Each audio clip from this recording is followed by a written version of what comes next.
Alexandre, bonsoir. Bonsoir. Je te prends à sortie de conférence. Elle était très cool. Très cool. Tu as parlé de ton expérience. Alors, c'était plutôt quoi? Melty, c'était plutôt technique, design, business. De quoi tu as parlé? Déjà j'étais content d'être à Lyon, parce que moi je suis lyonnais d'origine, donc ça me fait toujours plaisir de parler de web et parler d'écosystème web ici. Et puis ensuite c'était une conférence sur les contenus. Nous, notre travail à Melty, c'est créer les contenus les plus cool pour nos lecteurs, les diffuser partout où ils sont sur internet, que ce soit sur nos plateformes ou les autres. Et donc je trouvais intéressant de pouvoir partager avec les gens qui étaient dans la conf le plus de clés possible de ce qu'on a appris. Nous, ça fait 14 ans qu'on essaye de travailler là-dessus. Ça fait, je pense, depuis 2011 qu'on peut prétendre être un vrai groupe média maintenant, mais on a fait pas mal d'erreurs et je trouve que c'est cool de pouvoir partager le plus possible tout ça. Donc, ça t'a fait plaisir de venir dans cette track-là. Il y a eu pas mal de monde, hein? Ouais, c'était bien full, c'était cool. Pas mal de questions. Les questions portées sur quoi? Oui, il y avait beaucoup de questions qui essayaient de comprendre comment on crée nos contenus, quelle était la stratégie de Melty, quelle était nos logiques de diversification. Mais justement, c'est génial de pouvoir partager tout ça. Et c'est vrai que Melty, c'est spécial dans le sens où, d'un côté, on a un groupe média, on réunit aujourd'hui un jeune sur 3 tous les mois qui viennent sur notre plateforme. De l'autre côté, on est une start-up en très fort développement.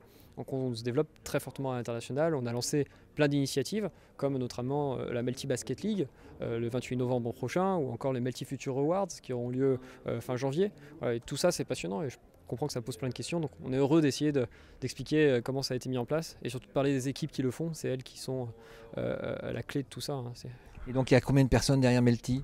Aujourd'hui, on a 103 salariés qui travaillent en permanence sur Melty. On a, je crois, 173 freelances aussi à travers le monde qui nous permettent de créer tous ces contenus.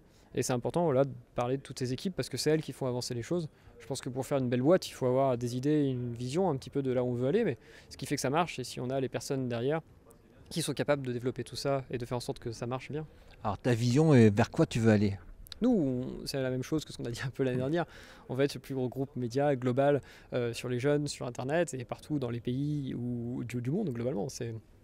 On pense que Melty est spécial dans le sens où on est un site qui parle de divertissement, on est un site qui parle que de divertissement positif.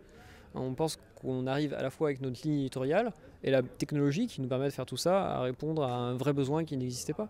Je pense que voilà, quand tu es un jeune, que tu sors d'école, tu sors de ta fac, tu sors du taf, tu as envie d'avoir un site sur lequel tu sais que tu n'auras que des choses cool et positives et qu'on va parler de tout ce qui te passionne, de tout ce qui t'intéresse avec autant d'importance que tu accordes toi-même à ses propres sujets.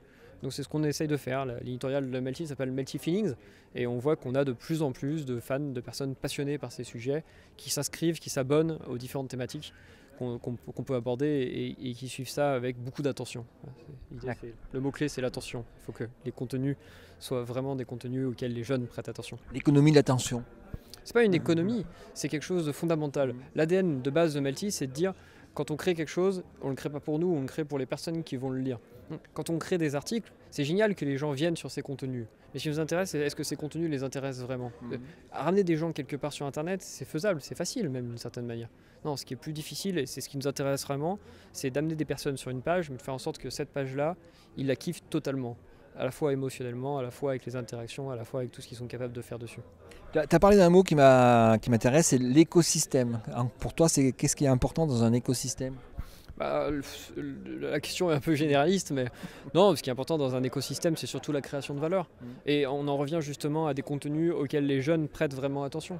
Si on fait juste venir nos lecteurs sur des pages qui sont chiantes globalement ou qui ne correspondent pas à leur attente, pour le coup on n'est pas dans une logique win-win, on n'est pas dans quelque chose de vertueux. Et puis surtout ça se verra, les gens nous feront plus confiance. Nous ce qu'on veut c'est avant tout créer les contenus qui les intéressent le plus possible et être plus passionnés qu'eux pour parler des sujets qui les passionnent. D'accord. Merci, on te reverra l'année prochaine? Avec grand plaisir, c'est toujours cool d'être ici. Bon alors à l'année prochaine, ciao! À bientôt!